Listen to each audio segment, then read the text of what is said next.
os quais os apacentarão com conhecimento e com inteligência. Os quais os apacentarão com conhecimento e com inteligência. Agora sim pode transicionar para nós aí o slide. Os irmãos podem se assentar, pegando esse recorte de Jeremias capítulo 3, versículo 15. Então eu quero pensar com vocês sobre a igreja e a inteligência da fé, porque o nosso tema para o culto de hoje é o crescimento integral da igreja. Tem um teólogo que é já falecido, chamado Orlando Costas, e Orlando Costas pegou o texto de Atos e fez uma proposta que se tornou uma referência nas academias teológicas praticamente do mundo inteiro, quando se trata de crescimento de igreja. Então ele entende que Atos, principalmente esse universo que nós estamos estudando, ele trata do crescimento da igreja pelo menos em 4 dimensões. Então ele fala que a igreja cresceu de maneira orgânica, então é a igreja enquanto um organismo, uma comunidade. Ele fala que a igreja também teve um crescimento na área diaconal, isto é, na área de servir a comunidade, e esse servir a comunidade fez uma diferença muito grande na igreja. Ele fala que a igreja também cresceu na sua dimensão numérica, mas o crescimento numérico já foi consequência do crescimento em outras áreas. E aí, meio que com certo pioneirismo, ele trouxe esse crescimento conceitual, porque ele fala que a igreja primitiva, ela também cresceu naquilo que ele chama de inteligência da fé. E claro que quando se fala de inteligência da fé, aí eu entendo que a gente tem um caminho para trabalhar aqui. Não vou falar sobre o crescimento numérico, não vou falar sobre crescimento orgânico e também não vou falar sobre o crescimento diaconal. Eu quero pensar com vocês sobre essa inteligência da fé. E aproveitando, estou chegando de Fortaleza, cheguei hoje, participamos dali de um trabalho de uma universidade, de uma faculdade, juntamente com uma igreja, Assembleia de Deus, falando sobre a família, Conferência Pentecoste, a família e a missão da família, Educar, cuidar e inspirar. Alguns mestres e doutores e pós-doutores se reuniram ali para discutir os caminhos por onde a família vai trilhar. E foi o meu papel levar a contribuição da teologia e mostrar que para nós o problema que a família enfrenta hoje não é só um problema de caráter cultural. Então nós estamos às vezes desesperados com os movimentos sociais, com essa ou com aquela bandeira, com essa ou com aquela ideologia, mas a nossa leitura é mais profunda. Para nós não é só uma questão cultural não, existe um fator espiritual aí que acompanha a trajetória da família desde o início, E então eu entendo que essa pregação aqui hoje, ela é uma extensão de tudo aquilo que a gente vem conversando ali. Bom, nós temos uma imagem onde aparece um senhor assoprando ali a poeira da sua Bíblia, E eu entendo que se a gente fizer isso, deixar a nossa Bíblia empoeirada, a gente não vai crescer muito aí nessa questão dessa inteligência da fé, que é também um chamado, uma convocação da igreja. Brevemente nós teremos a conferência dos jovens aqui na igreja e possivelmente o pastor Valmir Nascimento deva vir para ministrar. É um pastor que tem trabalhado, é pastor da Assembleia de Deus, e ele tem trabalhado esse desafio para a igreja crescer também na área da inteligência da fé. E ele publicou recentemente um livro chamado A Mente Carismática, e nesse livro ele diz que nós, crentes pentecostais, a tradição pentecostal tem sido acusada de ser, na melhor das hipóteses, um movimento à procura de uma teologia. Nós temos sido acusados de ser um corpo errante, sem consistência doutrinária e intelectual, que vive e se alimenta do barulho e das emoções. A tradição pentecostal, portanto, foi considerada a Cinderela do mundo teológico, a gata borralheira do protestantismo. Então, quando as pessoas olham para uma igreja de tradição pentecostal, isso já foi muito mais forte no passado, né? Então, parece que nós estamos preocupados apenas em nos alimentarmos de barulho e também de emoções, quando, na verdade, a igreja do Senhor, ela também tem sido desafiada a crescer na área da inteligência da fé. E o nosso pastor tem, nos últimos anos, nos convidado a trabalhar temas a partir de Atos. Nós tivemos aí, o Bruno até falou sobre o texto, né, que Deus, pelas mãos de Paulo, fazia maravilhas extraordinárias, foi um tema do ano, e a base era Atos. Agora nós estamos de novo aí com um tema do ano, trabalhando a questão da igreja que compartilha e multiplica, e novamente nós estamos fundamentados em qual texto? Me ajuda, igreja, qual texto?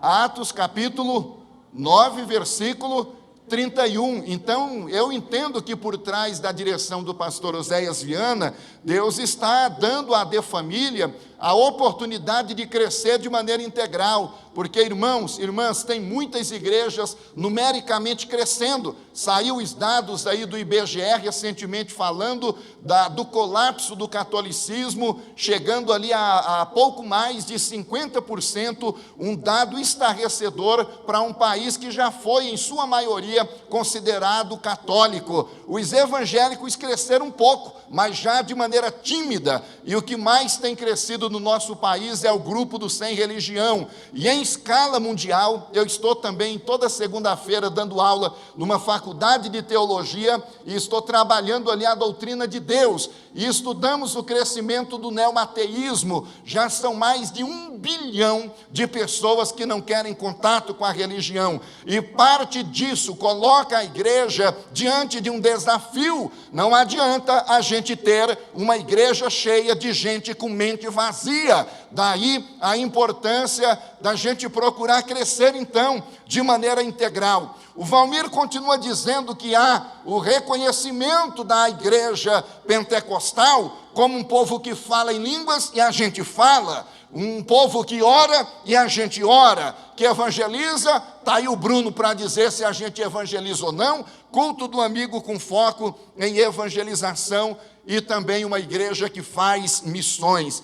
Mas esse mesmo povo tem sido desrespeitado por correntes dominantes do mundo teológico, como o povo que pensa. Então não importa, gente, não importa o nível de instrução e de credenciais acadêmicas na mesa com outras tradições religiosas, o pentecostal é quem? É o irmão do manto, é o irmão do mistério, é o irmão do sapatinho de fogo, é o irmão do reteté. Mas não reconhecido como um povo que pensa. Significa, portanto, dizer que nós, pentecostais, temos crescido em áreas importantes, mas há também para nós o desafio de crescermos também na área da inteligência da fé. Eu vou ver se a gente consegue chegar aqui hoje na nossa proposta de trabalhar com vocês. E aí nós temos um problema, que é um problema do anti-intelectualismo. Não é um problema do movimento pentecostal, é um problema de qualquer movimento populista, não dado à racionalidade, não dado à pesquisa. Há uma fala do Bertrand Russell, quando ele diz que o cristão, ele prefere morrer a pensar. O que ele está dizendo para nós de maneira crítica é que quando você chega para um crente e dá a ele a opção de pensar ou a opção de morrer, ele já pede o caixão, porque ele não quer pensar. E aí nós vamos construindo uma igreja frágil do ponto de vista também da inteligência da fé. Aí alguém vai dizer, mas isso na tradição cristã nunca foi importante. Leia Michael Green, ele vai dizer que o que sustentou a igreja no início da sua caminhada foram os apologistas, os grandes defensores da fé, que diante de um estado hostil, diante de um império disposto a matar a igreja, esses homens estabeleceram batalhas na área da mente. na área da mente e mostrando que há lugar para o cristianismo, há uma lógica, há uma coerência, há um Deus inteligente, há um Deus sábio que planejou, que orquestrou, que administra e que conduz a história. Então há lugar para a inteligência da fé. Há lugar para a inteligência da fé. E nós precisamos sair da periferia, porque a batalha hoje está sendo travada em outra área, em uma outra dimensão. E aí nós continuamos aqui. O pastor Clayton é escritor de revistas da nossa EBD, um doutor em teologia, pastor da Assembleia de Deus. E ele, na tese dele do doutorado, ele trabalhou um tema sobre fábrica de pastores, e ele faz um levantamento da trajetória da Igreja Assembleia de Deus. E aí nós, durante muito tempo, falamos que teologia mata, que estudar não é bom, que o crente bom é o crente que não lê, que não pesquisa, que não vai atrás de conhecimento. E quando começaram a abrir os primeiros institutos de teologia no Brasil, esses institutos foram chamados de fábrica de pastores. E ainda hoje a gente carrega, de certa forma, esse rótulo. E essa falta de compreensão atrasou a igreja em algumas áreas, em algumas frentes. E ele disse que esse é um problema dos movimentos sensacionalistas que apelavam mais à emotividade, pois acreditava que o estudo extinguiria o agir do Espírito Santo. Eu me lembro quando uma vez o doutor Júlio Zabatiero foi inquirido se a teologia mataria a fé. Ele disse: a teologia não mata a fé, apenas se a fé for uma coisa tão ruim, que aí sim é dever da teologia eliminá-la. Meus irmãos, não é a teologia, não é a pesquisa, não é a fé inteligente, o ter uma visão também esclarecida das Escrituras que vai atrofiar a nossa fé. Pelo contrário, sabe o que é que vai te dar base na noite escura da alma, no dia do sofrimento, quando a sua vida entrar em descompasso, quando a dor for bater à sua porta, quando a tragédia lhe visitar, quando tudo que você projetou para a vida não acontecer da maneira que você desejou? É uma fé inteligente, é uma fé esclarecida, que vai te manter de pé, que vai te manter caminhando, que vai te manter andando, e mesmo não compreendendo as áreas cinzentas da vida, você terá na sua mente uma certeza de que você não está servindo a Deus pelos favores que o sagrado pode lhe proporcionar. A sua mente está esclarecida. Ele é o meu Senhor, Ele é o meu Redentor, Ele morreu a minha morte, Ele me salvou, Ele projetou um futuro de bênção para mim. Eu não vou abrir mão desse Deus. Fé esclarecida. Fé esclarecida. Deixa eu lhe perguntar: quantas e quantas vezes na sua jornada, na sua caminhada, você foi desafiado a parar, a desistir, a jogar a toalha, a recuar, a achar que a sua decisão pela fé cristã não foi uma decisão sábia, não foi uma decisão inteligente, porque parece que aquilo que você aspirou para a vida, projetou para a vida, de repente começou a desmoronar. E é nessas horas, irmãos, que a fé inteligente, eu não estou na igreja por qualquer outra coisa, eu estou na igreja porque eu tenho entendimento do que eu estou fazendo aqui. Eu não estou aqui apenas para bater cartão, eu não estou aqui apenas para dizer que eu fui ao culto domingo e ter que dar uma resposta para aqueles que sabem da minha jornada de espiritualidade. Eu estou aqui porque eu entendo que há um Deus que também me chamou para adorar na coletividade. Eu entendo que estou aqui não é para cumprir um papel social, não é para pregar, não é apenas para dirigir o culto, não é apenas para cantar, não é apenas para contribuir, é para fazer todas essas coisas como um princípio de adoração, porque eu sei que quando terminar esse culto, a gente volta para a vida, a gente volta para a batalha, e é lá fora que a peleja está sendo travada. Aqui é tranquilo, a gente dá glória a Deus, dá aleluia, e a gente segue, mas a batalha verdadeira se trava lá. Você sozinho, o seu dia a dia, com as suas lutas, com as suas provações, com as suas tribulações, com os seus medos, com as suas ansiedades, com as suas questões não resolvidas. É lá. E às vezes vai lhe faltar a figura humana, às vezes vai lhe faltar alguém contigo, mas tem uma coisa que não te deixa: a fé inteligente. Eu sei em quem tenho crido. Eu sei em quem tenho crido. Eu sei. Não é isso que você, às vezes, ouve de um parente não crente? Deixa de ser besta, perdendo seu tempo, indo à igreja, dando dinheiro para construir uma obra que nem é sua. Não é por aí? Mas, irmãos, nós temos clareza, temos uma fé inteligente. Aqui ninguém faz nada por manipulação. Há uma clareza, há um discernimento, e as atitudes que nós tomamos aqui é orientada, é iluminada pela clareza da palavra de Deus. Eu creio que nós caminhamos em direção a um período de enfrentamento, sim. Eu acredito que nós caminhamos em direção a um momento em que a nossa fé será cada vez mais questionada. E por quê? Porque quando você olha para os dados do IBGE e percebe que os católicos estão declinando numericamente, bom, os católicos comungam de algumas áreas teológicas que são iguais. Lá também tem Deus, lá também tem Jesus, lá também tem os apóstolos. Tem um ponto que a gente vai divergindo, mas mesmo assim, também são cristãos. E eles estão diminuindo. E a gente cresceu um pouquinho só. E o grupo dos 100 em religião teve uma explosão. Eu pergunto por quê? Por quê? Por quê? E se esse grupo está crescendo, nós vamos ter que articular a nossa fala. Não, pastor, não. É só orar. Não é só orar. Não é só orar.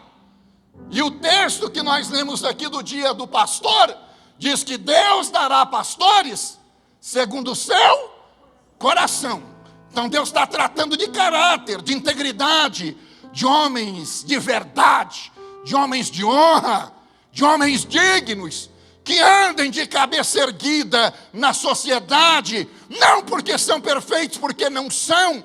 Todos nós, em alguma área, temos alguma vulnerabilidade, e nós sabemos disso, e Deus também sabe, mas a gente se esforça para ser o farol, para ser o luzeiro, para ser uma referência. Então Deus está dizendo: eu vos darei pastores segundo o meu coração. Mas não tem pastor Helenilson, pastor Barbosa, pastor Oséias e demais pastores, não tem um ponto final no texto.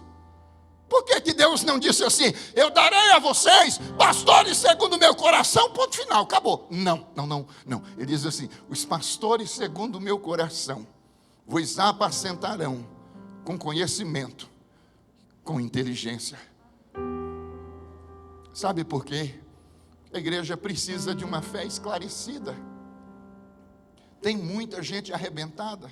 Eu sei, é pacífico para os pentecostais a crítica aos desigrejados, mas existem vários tipos de desigrejados. Alguns deles foram tão feridos na igreja, tão massacrados, experiências tão dolorosas.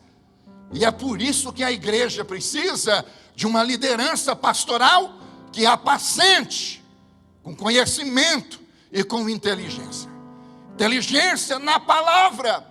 Pastor Oséias Viana ficou uma semana inteira, só ele, produzindo áudios para o nosso devocional, ensinando a gente a estudar a palavra de Deus. Irmãos, pastor Oséias tem uma vida pesada, pastor Barbosa já falou aqui, mas ainda assim ele sentiu a necessidade de ensinar a igreja a ler a Bíblia de maneira correta, pelas razões corretas, e foi lá. Eu não sei quantos ouviram os áudios de maneira sistemática. Eu ouvi todos.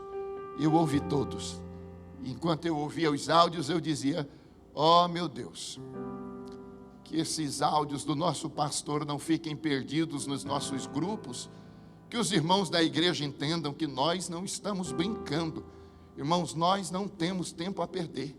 O pastor sempre diz que ele vai propor para a igreja só aquilo que for acrescentar. Nós não temos tempo para artificialidade, para superficialidade. Nós somos pressionados pelo tempo. Nós estamos numa corrida contra o tempo. Estamos numa batalha espiritual. E a gente precisa que a igreja venha junto. A gente precisa que essa fé inteligente, ela não passe apenas pelo púlpito, mas ela entre também na sua casa. Ela entre no seu lar. Ontem falei por cerca de 3 horas para vários públicos e vários auditórios. E a minha última ministração foi sobre o papel da igreja no que diz respeito a ajudar a família a cumprir a sua missão. E aí eu disse aos irmãos que há um estudioso do comportamento humano, o Winnicott, ele diz que tudo começa no lar. T.S. Eliot também diz que tudo começa em casa. Não adianta a igreja ter pastores esclarecidos no altar e lá em casa a gente não tirar tempo para um devocional, não tirar um tempo para ler a palavra, não tirar um tempo para ensinar a palavra, não tirar um tempo para desenvolver a fé inteligente. Então nesta noite Deus está dizendo que tem dado à igreja pastores são segundo o seu coração e que apacentam com conhecimento e com inteligência, porque o Senhor está preparando a igreja dele para batalhas que estão sendo travadas em outras áreas. Ouvi de várias doutoras em educação, pós-doutoras, neste final de semana, elas dizendo as dificuldades que elas enfrentam nos ambientes universitários. E deixa eu lhe dizer uma coisa, lá não dá para o crente chegar e tentar estabelecer a batalha nos seus próprios termos, fazendo apenas uso da Bíblia. Lá a batalha é travada no ambiente da ciência. E aí eu vejo a nossa turma tão desanimada, jovens em condições de ir para a faculdade, levar estudo a sério, se preparar intelectualmente, ser um farol de Deus, ser um espelho de Deus, porque nas mesmas universidades onde o neoateísmo tem proliferado, também existem associações cristãs de jovens que se reúnem e fazem célula lá, e oram, e pregam, e cantam, e adoram a Deus, e anunciam uma fé inteligente. Nós não podemos, irmãos, achar que a batalha está sendo travada só em uma área, porque não é. A batalha, a guerra cultural está sendo travada na dimensão da política. De lá virão as leis que favorecerão ou comprometerão o futuro da igreja, não é isso? A batalha está sendo travada no âmbito do judiciário, com questões religiosas sendo ajuizadas, sendo constantemente acionadas judicialmente. A batalha está sendo travada nos ambientes universitários, e um verdadeiro exército de homens e mulheres ante Deus também tem se levantado. E o Senhor espera da sua igreja uma resposta, uma igreja esclarecida, gente que não vem aqui por mero emocionalismo, gente que não vem aqui como mero turista do sagrado, mas gente que vem, eu quero ouvir a palavra de Deus, eu quero aprender, eu quero uma mente também esclarecida, porque a batalha está sendo travada em diversas áreas. Há um escritor chamado Rick Nunes, de tradição pentecostal, escreveu um livro com o tema Pentecostal de mente e de coração. Ó, que beleza! Pentecostal de mente e de coração. Ele diz nesse livro que nós pentecostais, infelizmente, ainda somos uma subcultura que produziu um exército, uma massa com aspirações sobrenaturais e vida intelectual superficial. Nós somos esse exército, ele está dizendo. A gente tem aspirações espirituais, sobrenaturais. A gente quer ver o sagrado se manifestar. A gente quer ver o Espírito operando. E isso não é errado. Não. Nós somos a Assembleia de Deus. Então nós temos uma tradição. O Espírito é o Senhor dessa casa. Vou dizer de novo porque parece que, né? O Espírito é o Senhor dessa casa. É Ele quem opera, quem direciona, quem governa a igreja. Então nós não vamos perder a nossa base, a nossa tradição.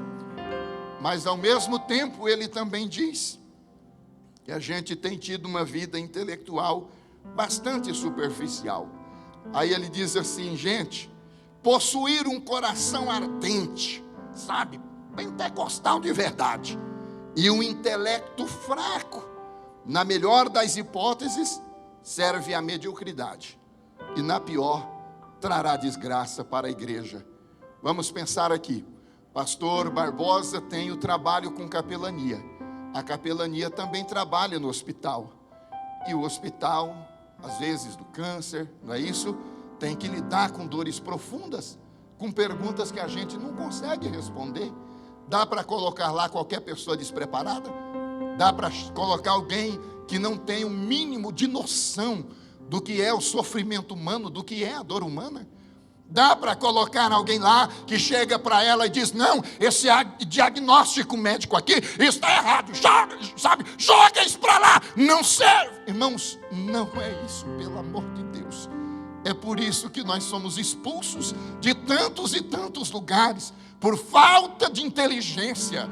Às vezes o trabalho de capelania não é nem o falar, às vezes é só trazer um consolo, um conforto, um abraço, é dizer, olha, nós estamos juntos aí para lidar com a sua dor. Mas o teu Deus, Ele pode curar. Olha, poder Ele tem, se quiser Ele faz. Agora, às vezes Ele simplesmente não faz. Aí a pessoa pode até lhe perguntar, e por que não faz? Eu não sei. Pastor Barbosa não sabe, pastor Edenilson, nós não sabemos. Tem coisa que nós só vamos saber na eternidade. E agora, tem uma coisa. Eu estou decidido, irmãos, mesmo sem entender muitas coisas, a não desistir da fé. Porque se eu desistir, eu nunca vou entender. Mas se eu continuar, vai chegar o dia que o Senhor, lá na glória, vai dizer, lembra aquela situação que você tanto me questionou, que você tanto me odiou, que você tanto considerou a possibilidade de desistir? Você enxergava a parte, eu enxergava o todo. Então você perdeu de um lado, mas eu cuidei de você do outro.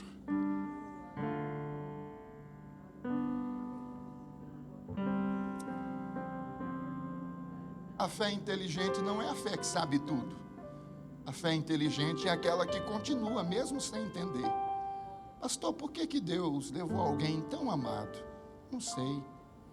Por que Deus não cura de uma doença, sendo que para Ele basta um estalar de dedo? Eu, sinceramente, não sei. Às vezes eu pergunto para Deus, né? Mas Deus, eu ouvia sempre da minha avó, já contei meu testemunho dizendo, meu neto, Deus é amor. E eu com 9 para 10 anos dizia, mas vó, como é que Deus é amor? Olha o jeito que meu pai morreu.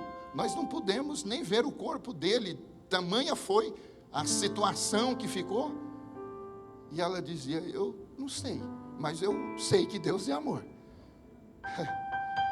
E ela dizia, e tem mais, Deus vai lhe visitar. Deus vai tirar a escuridão da sua alma. E um dia você vai pregar que Deus é amor. Ela estava errada? Não tinha resposta. E ela não tem que ter. Você veio aqui hoje, se Deus hoje não me responder, amanhã eu desisto. Ei! Deus está dizendo para você, não é de resposta que você precisa, é da decisão de continuar caminhando, é de continuar avançando, é de seguir em frente, porque chegará o dia em que os dilemas da alma serão todos postos em clareza diante do Deus que habita na luz, mas conhece a escuridão profunda que habita a nossa alma. Deus está dizendo, ei, vamos caminhar um pouco mais, vamos seguir em frente, vamos ter uma fé inteligente. Por que que você é crente? Por que você é crente? Por que você vem na AD Família? Já está terminando o meu tempo ali, né? Deixa eu lhe perguntar, por que você é crente? Por que você vem à igreja? Ah, pastor, eu vou porque você precisa descobrir, precisa ter clareza com relação a isso. Eu sei por que eu estou aqui. Porque sou pecador, e Deus me amou de tal maneira que deu o unigênito Filho dele, para que todo aquele que nele crê não pereça, mas tenha a vida eterna. Estou aqui porque eu sei que a vida cristã tem as suas dores, tem os seus pesos, tem as suas tramas, os dramas e os traumas, mas eu sei também que há um Espírito Santo que é consolador. Brizotti diz, aquele que consola na dor. Então eu sei que se com ele a vida é difícil, sem ele a vida é muito pior. Então eu quero Deus comigo, mesmo entendendo que às vezes essa caminhada não sairá do jeito que eu pensei, do jeito que eu imaginei, do jeito que eu desenhei. Sabe, irmãos, nós tínhamos uma outra parte ali de Lucas, mas vamos deixar ela de crédito para uma outra oportunidade. Hoje eu queria terminar essa reflexão, esse momento de ministração da palavra, orando com você. E a nossa oração hoje vai exatamente nesse sentido. Deus, me ajude a ter uma fé esclarecida, me ajude a ter uma fé inteligente. Não me deixa, Pai, não me deixa me enganar por qualquer coisa. As redes sociais estão aí, gente. São tantas vozes, sim ou não? São tantas vozes, são tantas vozes. Um diz uma coisa, outro diz outra. Pastor, esse aqui disse que pode, aquele ali disse que não pode. Quem é que está certo? Pastor, aquele lá disse que a igreja verdadeira é essa, o outro disse que é aquela. Um diz que a tradição certa é essa. São muitas vozes, mas tem uma voz, que é inconfundível, e essa voz continua falando, e aquele que tem ouvidos para ouvir, ouça o que o Espírito diz à igreja. Jesus diz que as ovelhas dele conhecem a sua voz, a voz que falou para você: pare, desista, recue, abra mão de tudo. Não é a voz do seu pastor. A voz do seu pastor é: vamos caminhar, vamos em frente, mas eu não estou conseguindo dar um passo. Ele te pega no colo e ele te leva para frente, até o dia que você consiga caminhar com as suas próprias pernas. Tem muitas vozes, nós precisamos ouvir a voz do Senhor, e a voz do Senhor hoje está nos convidando, não apenas para termos uma pastoral segundo o coração de Deus, pastores que apacentem com conhecimento e com inteligência, mas termos também uma igreja esclarecida, uma igreja que medita na palavra, uma igreja que conhece a Bíblia, uma igreja que não coloca Freud acima de Paulo, que não coloca Nietzsche acima de um Agostinho, e que não coloque nenhum outro acima de Jesus, porque ele é incomparável. Uma vez eu tive um professor na área de filosofia, doutor em filosofia, e ele dizia: Zé, eu não entendo, porque quanto mais eu estudo, menos eu quero envolvimento com igreja. E aí eu dizia para ele: eu sou o contrário. quanto mais eu estudo, é mais aí que eu quero ficar. É mais Jesus que eu quero para a minha vida, para o meu coração. Que Deus nos ajude. Vamos orar? Você pode levantar-se, por favor? Oh, meu Deus. Oh, aleluia. Oh, aleluia. Querido Deus, aqui está a igreja que o Senhor levantou. A de família foi uma igreja que nós acreditamos que o Senhor levantou. Nós temos provas, nós temos evidências, as mais diversas, Senhor, as mais diversas. E nós te agradecemos por tudo que o Senhor tem feito no nosso meio. E hoje, quando então nós te louvamos e te agradecemos pela vida dos pastores, nós também oramos pela sua igreja e pedimos que o Senhor nos ajude. Pai, não tem sido fácil. As batalhas estão sendo travadas em diversas áreas. Um sistema anti-Deus tem se levantado em escala global. E às vezes, ó Deus, o seu povo pode ser, ó Deus, induzido a pensar que a batalha está perdida e que o império das trevas prevalecerá. Mas não é verdade. Não é verdade, porque nós temos conosco o Deus Todo-Poderoso, o Cristo que morreu pela igreja e que disse que estava fundando a igreja dele e que contra ela as portas do inferno não prevaleceriam. Agora, meu Deus, também é verdade que a nossa capacidade de permanecer depende da clareza que nós temos na sua palavra. Então ajude a ter família também a ser conhecida como uma igreja da Bíblia, uma igreja esclarecida, uma igreja que medita na palavra, não por obrigação, não, ó Deus, com desprezo, não como uma imposição, mas que medita nela com prazer de dia e de noite, porque é isso que criará raiz, é isso que construirá o alicerce. É assim que a verdadeira casa na rocha será edificada e o vento virá, porque o vento vem sobre a casa de quem está na areia e o vento também vem sobre a casa de quem está na rocha. Agora, o resultado da ação do vento, ela na verdade é condicionada pelo alicerce de cada construção. Ah, meu Deus, em nome de Jesus, nos ajude, nos ajude, nos ajude, nos ajude, Senhor. É o clamor da minha alma, é o clamor do meu coração.